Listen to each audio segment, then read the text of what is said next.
guys, Assalamualaikum warahmatullahi wabarakatuh. Bertemu lagi dengan saya Satrio Homsin dan ini adalah Sachi TV.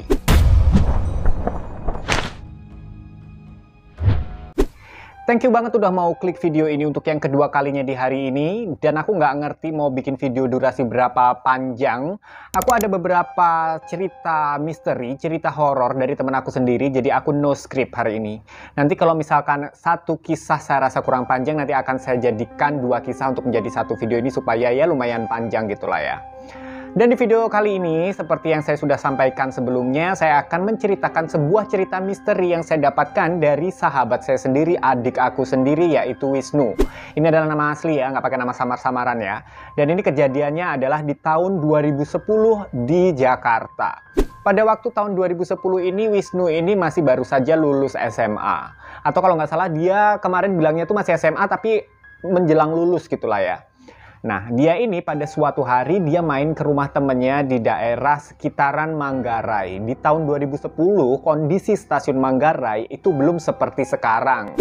Sekarang stasiunnya udah bagus, udah dibangun rapi, tapi kalau dulu itu enggak kayak gini. Dulu aku masih inget banget itu tuh masih lumayan berantakan, dan kalau malam tuh masih rada-rada kotor dan juga gelap gitu. Pokoknya beda banget deh stasiun Manggarai dan stasiun-stasiun yang lain di Jakarta antara tahun 2010-an sampai sekarang tuh beda banget. Beda jauh-jauh, infrastrukturnya itu jauh banget.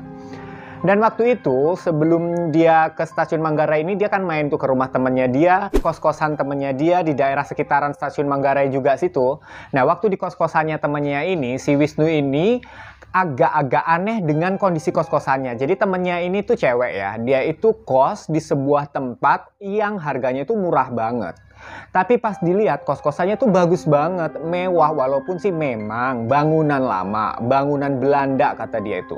Dan yang lebih menarik perhatiannya Wisnu adalah di salah satu sudut halaman belakang rumah ini, rumah kos-kosannya temennya ini, itu ada sebuah sumur tua yang ditutup dan udah ditumbuhin lumut dan juga ada tumbuh-tumbuhan apa sih kayak pakis-pakis yang suka tumbuh di sumur itu loh. Dan di situ di atasnya itu ada jet pumpnya. Nah, waktu itu Wisnu itu nanya gitu kan, loh kok ada sumur di situ nggak ditutup sempurna aja kalaupun harus ada jet pump? Kenapa harus ditutup itu cuman pakai bambu-bambu gitu kan? Dan karena posisi sumur tua ini tuh ada di sebelah dapur yang walaupun nggak boleh masak ya di kos-kosannya itu, tapi biasanya anak-anak kos-kosan situ suka bikin Indomie lah kalau malam-malam lapar gitu tuh suka di dapurnya itu yang harus membelakangi posisinya membelakangi si sumur tua ini. Nah Wisnu tuh nanya kan, terus si temennya ini jawab, aku juga nggak tahu Nu kenapa harus ada sumur itu dan sumur itu kenapa nggak ditutup gitu loh maksudnya. Kenapa nggak ditutup sempurna aja kan ada jet pumpnya kan, kenapa cuma ditutup pakai bambu-bambu yang jarang-jarang kayak gitu. Nah waktu itu malam itu sebelum pulang Wisnu ini merasakan perutnya tuh lapar. Dia bikin mie gelas lah ya, bikin mie gelas dia harus rebus air di dapur itu. Karena penasaran, Wisnu ini memang anaknya itu cenderungnya tuh penasaran ya. Cenderungnya itu penasaran dan dia tuh kayak pengen tahu banget, keponya itu tinggi gitu lah ya kalau anak zaman sekarang tuh ngomongnya tuh. Karena dia tuh kepo dengan sumur ini, maka waktu di dapur, waktu dia ngerebus air, airnya belum mendidih, dia iseng nyamperin tuh si sumur. Nah kan iseng banget lah si Wisnu ini kan nyamperin si sumur, diintip ada apa sih sebenarnya di sumur ini, kira-kira ada apa. Waktu itu kan Wisnu berarti umurnya belasan ya, baru 18 tahun, emang keponya tinggi ya kan.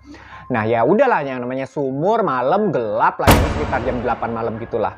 Habis gitu udah dia balik lagi ke dapur, dia tuanglah itu airnya udah mendidih di dalam mie yang di gelas itu, kemudian dia makan, setelah itu dia pamit pulang.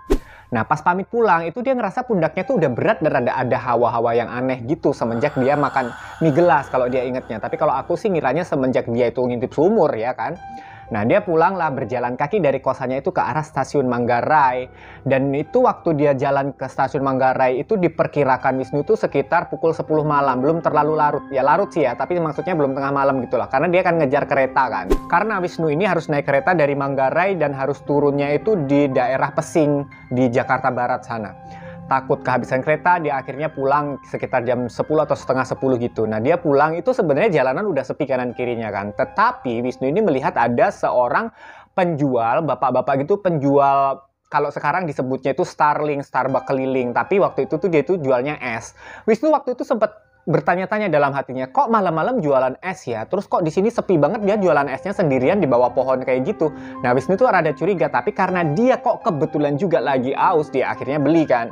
Pak, saya beli es, kata si Wisnu gitu kan. Sama Wisnu diperhatikan dari atas bawah si bapak yang jualan es ini kan, si Starling ini kan.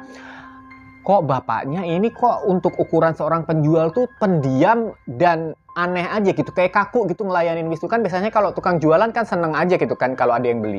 Udah dilayanin, diambillah ya es biasa, dia minum es di plastik gitu pakai sedotan. Dan kondisinya lagi adalah kereta api waktu itu tuh belum kayak sekarang yang rapi ber-AC, ditutup dan nggak boleh ngerokok di dalam, masih boleh ngerokok di dalam, dan pintu keretanya tuh masih kebuka gitu kan. Ingat kan, buat kalian yang tinggal di Jakarta mungkin dulu inget zaman-zaman orang masih bisa naik ke atap kereta untuk naik kalau ke arah Bogor, nggak yang ngantri banyak itu suka naik sampai ke atap-atap kan. Nah, di zaman itulah ya. Nah, setelah itu dia naik kereta kan. Di dalam kereta tuh udah lumayan sunyi tuh. Di dalam kereta udah lumayan sunyi dan Wisnu tuh nggak enak karena apa? Pas dia berjalan kaki dari si bapak yang jualan es tadi ke arah stasiun, itu dia ngerasa di kakinya itu basah gitu loh. Kakinya itu basah kayak dia tuh nginjak air-air kalau kita habis hujan tuh. Tapi padahal tuh di situ sekelilingnya tuh kering karena emang nggak lagi hujan, nggak habis hujan juga gitu loh. Udah kan, dilihat ke bawah kok kering gitu, tapi kok aku ngerasa kayak ada yang becek-becek di kaki ya, kaki bagian belakang di tungkainya itu kayak ada basah-basah kayak cipratan-cipratan air gitu loh. Terus sudah dia sampailah ke stasiun Manggarai, keretanya datang, dia masuk. Di gerbong kereta itu sepi, hanya ada Wisnu dan dua bapak-bapak, dan itu pun duduknya tuh berjauh-jauhan. Nah, ada satu bapak-bapak itu yang sangat mencurigakan dan entah kenapa Wisnu tuh melihat bapak-bapak itu sosoknya tuh mirip sama si penjual es itu.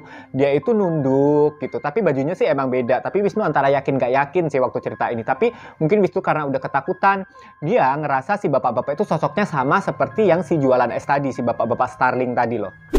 Nah, udah kan, setelah itu Wisnu duduklah di deket pintu kereta api karena dia mungkin jaga-jaga kalau apa dia mau turun di stasiun terdekat gitu kan ya.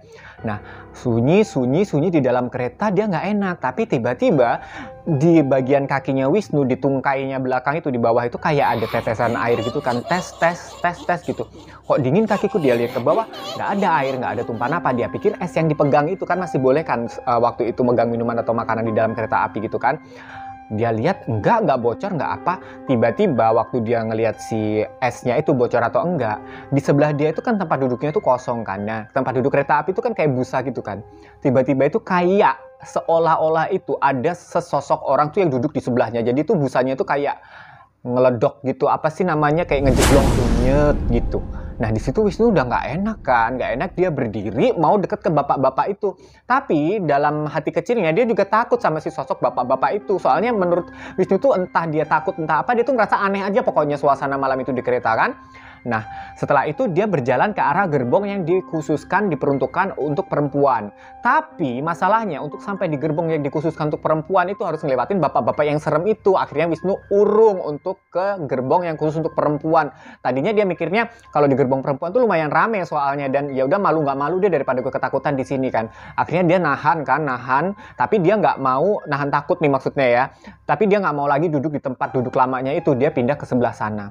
Nah, pada akhirnya Wisnu memutuskan gitu ya untuk turun nggak di stasiun Pesing. Dia tuh maunya tuh turunnya tuh cepet, tapi ndelala entah kenapa apa yang terjadi, justru Wisnu tuh kelewat dari stasiun Pesing. Yang tadinya pengen turunnya cepet, tapi dia malah kebablasan gitu, nggak di setelah Pesing apalagi gitulah dia bilangnya.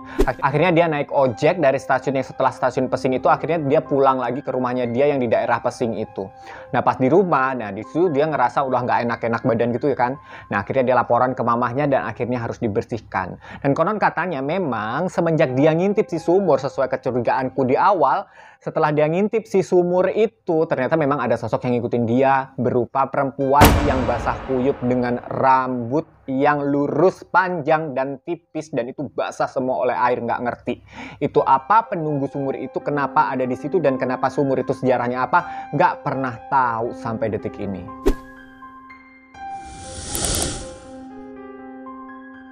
Ya guys, jadi kalian lain kali kalau ada tempat baru kayak gitu nggak usah kepo-kepo, nggak usah pengen tahu itu kenapa sumur begini begitu. Kalau lihat aneh, udah aneh nggak usah diintip ya. Semoga kalian suka dengan cerita ini, dan jangan lupa tonton juga video-video aku yang lain.